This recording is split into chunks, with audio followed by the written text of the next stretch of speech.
Tehlike buraya geldi. O zaman bu konuda çok fazla hafızayı tazelemeye ihtiyaç var. Peki nereden başlamalı? Ama tabii şu anda günümüzde bu sayıların artmış olması. Sünneti demek.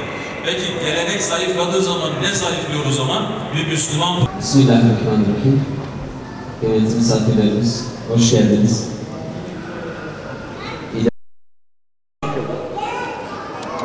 Bir bütün olarak toplumun her kademesinde var olan sorunlara bir takım çözüm önerileri ve bu sorunları toplumun gündeminde tutarak çözüm bulmaya çalışıyor. Biz de Diyanet İşleri Başkanlığı ve Türkiye Diyanet Vakfı'nın kıymetli bir organizasyonuna davet edildik. Bu yıl ilk defa düzenlenen bir fuar, aile ve iyilik temalı. Merkezinde aile var. Bununla beraber iyilik teması çok kıymetli bir tema ve bir çalışma.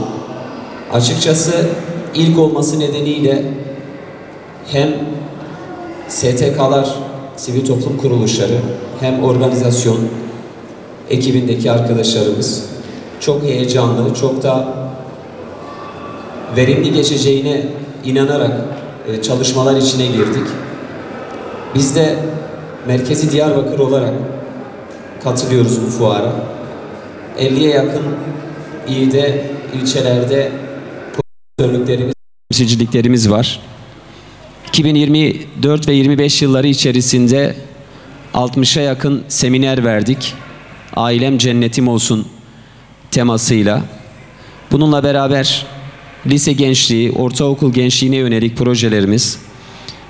Şunu çok iyi biliyoruz ki bu toplumun sorunlarına bugün neşter vurulmazsa, bugün çözüm yolları aranmazsa 10 yıl, 20 yıl sonrasına projeksiyon tuttuğumuzda nesillerimizi, çocuklarımızı bekleyen büyük tehlikeler var.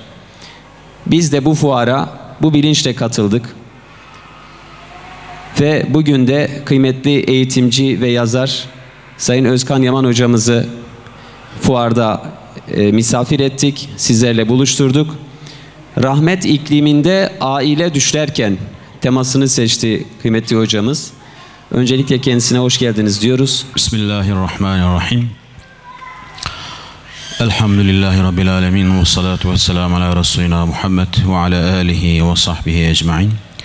Rabbi şrah li sadri ve yessir li emri ve ahlul ukdeten min lisani yefkahu kavli. Rabbena zidna ilmen ve elhikna bis salihin. Amin. Allahu Teala aldığımız nefesler sayısınca Efendimiz Hazreti Muhammed Mustafa'ya salat ve selam eylesin. Bu salavatlar hürmetine hastalarımıza şifalar versin. Ölmüşlerimize rahmet eylesin. Umduğumuza nail eylesin. Korktuğumuzdan emin eylesin. Filistin'deki, Gazze'deki mazlum kardeşlerimize fethi mübin, fethi garib nasip eylesin. Zalimleri kahrı perişan eylesin. Hoş geldiniz. Öncelikle tabii Fatih Hocam gibi bu organizasyonu tebrik ederek başlayalım. İlk olması hasebiyle çok değerli, çok kıymetli. Bundan sonra inşallah sadece bir şehirde değil, Türkiye'nin tamamında böyle organizasyonlar yapılır. Çeşitlenir, genişler. Umudumuz o yöndedir. Aile, Kur'an-ı Kerim'de meveddet, merhamet ve sekine olarak tanımlanmış. 3 ayağından biri merhamet, yani rahmet aslında. Dolayısıyla aile rahmet ikliminin kendisidir. Ama rahmet deyince tabii biz çok daha geniş bir mefhum anlıyoruz. Yani Kur'an-ı Kerim rahmettir, alemlere rahmet olan Efendimiz zaten rahmettir. Eğer bir derdiniz yoksa, hangi konuda olursa olsun harekete geçmezsiniz. Yani bizi harekete geçiren şey nedir? İçimizdeki dert, içimizdeki birikmiş olan endişe. Eğer aile ile ilgili gerçekten bir kaygımız, ya nasıl düzelecek, ne olacak, yani bu kadar artan boşanmalar, geçimsizlikler nasıl azalacak? Efendim bu gençlerin evlilik problemleri, evlenmesini zorlaştıran şeyler nasıl kolaylaşacak? Dağılan yuvalar, ortada kalan çocuklar, bunlar nasıl kurtulacak? Gibi gibi. Yani bu konularda bir arayış, işte bir böyle bilgi, tefekkür, bu tür hani sohbetler, seminerler vesaire, bunlarla bu derdin ortaya çıkması gerekiyor. Düşünün, bir avukat arkadaş söylüyor. Diyor ki İstanbul'da sadece bir adliyede, İstanbul'da 2 tane büyük adliye var. Sadece bir adliyede, bakın bu kaç sene oldu buna? Sanırım 4-5 sene önceki bir diyalogtu. 87 bin tane boşanma davası bekliyor. Sadece bir adliyede, bundan 4-5 sene öncesinden bahsediyor ki bu rakam şu anda çok çok daha fazla. Aileyle ilgili eğer ıslah etmek istiyorsak, yuvalarımızı gerçekten muhabbetin, selametin hanesi kılmak istiyorsak, bir cennet numunesi kılmak istiyorsak, şu 7T kuralına dikkat etmek gerekir. 7T kuralı diyorum. Eskiden çok konuştuk. 6S kuralı, 9S kuralı, işte sabır, sorumluluk, samimiyet, sevgi, bilmem ne filan. Bunlardan çok bahsettik de şu 7T'ye ben dikkat çekmek istiyorum. Birincisi, bütün insanlığın üzerinde ittifak edeceği 7T. Yani bunu bir Hristiyan, bir komünist, bir faşist bunları reddedemez. Bunlara hayır diyemez. Birincisi temizlik. Temizlik, temizlik, temizlik. Buna ister necasetten taharet deyin, hadesten taharet deyin, ne derseniz. Kalbi temizlik. Kalbim temiz olsun. Onun duygularına karşı, dünyasına karşı düşüncem temiz olsun. Ve sadaka bu temizliğin bir aracıdır. Sadaka. Sadaka insanın içini temizler, ruhunu temizler. Zekat, zekatın kelime manası zaten temizlik demek. Zekat. Ama maddi temizlik de öyle. Maddi temizlik de öyle. İkincisi terbiye. Terbiye, Rabbul Alemin. Rab ne demek? Rab terbiye eden. Hepimiz birbirimizi bilerek ya da bilmeyerek terbiye ediyoruz. Terbiye ediyor. Şu anda siz bizi terbiye ediyorsunuz. Bütün varlıklar arasındaki etkileşim terbiye üzerine kuruludur. Kadın kocasını sürekli terbiye eder, etmek zorundadır. Erkek de hanımını sürekli terbiye etmek zorundadır. Hata yaptığı zaman hatasını düzelterek, latif bir şekilde, hikmetli bir şekilde. Ebeveyn çocuklarını terbiye etmek zorundadır. Terbiyesiz kelimesi ne kadar ağır yani. Dile ne kadar ağır. Terbiyesiz kullanmıyoruz. Ama terbiye olmazsa olmaz.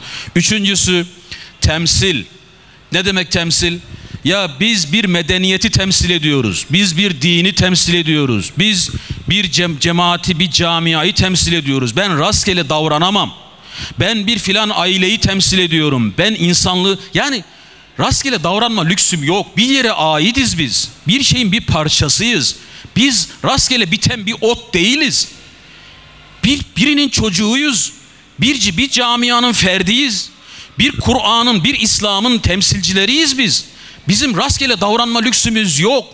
Yani başkası hata yaptığı zaman insanlar onları kınamazlar. Ama ben ufak bir hata yaptığım zaman ne derler biliyor musun? Ne derler? Şuna bak, bir de şöyle olmuş. Haklıdır. Ha desen ki ya herkes hata yapıyor, ben yapınca.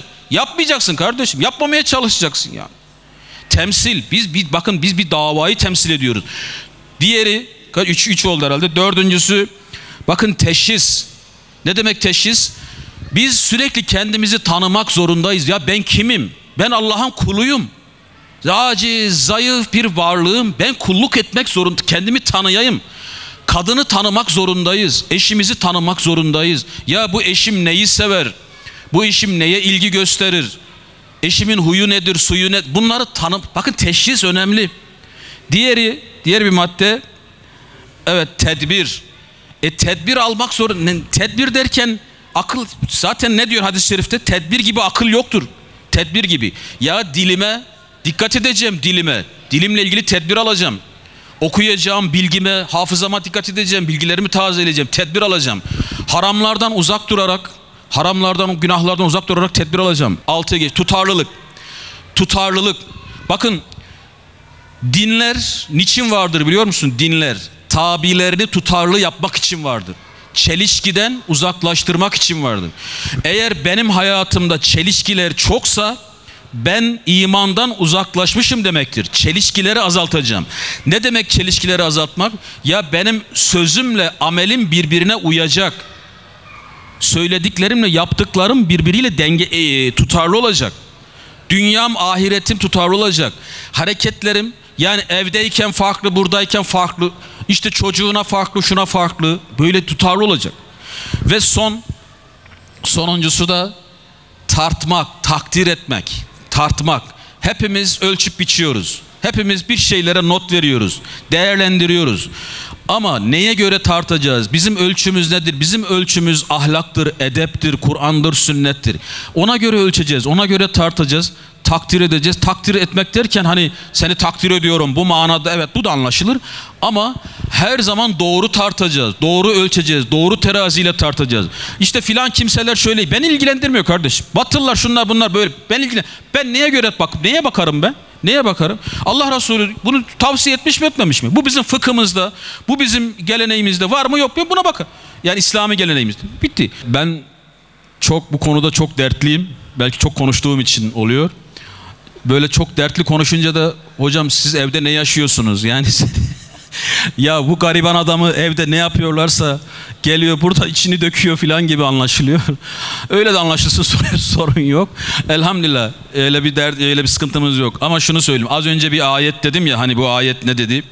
وَلَا تَقُولَنَّ لِشَيْءٍ اِنِّي فَائِلٌ ذَٰلِكِ غَدَى اِلَّا اَنْ يَشَاءَ اللّٰهِ. Yarın yapacağım bir şey için mutlaka inşallah de. Yarın yapacağım. Hocam bu muydu? Konu bu muydu? Bunu şunun için söyledim. Kur'an'ı anlamak diye bir derdiniz olursa, sünneti anlamak diye bir derdiniz olursa, aile dertleriniz küçülür, kaybolur. Allahü Teala bize kendi rızasını kazandıracak dertler versin. Kendi rızası, hastalık vermesin, bela vermesin, keder vermesin, geçimsizlik vermesin ama ya bir Kur'an derdi versin, bir sünnet derdi versin, bir ilim derdi versin, bir İslam alemi, bir Müslüman alem, bir Gazze'li, bir Filistinli diye bir dert versin. Bu dertler bizim aile dertlerimizi siler atar.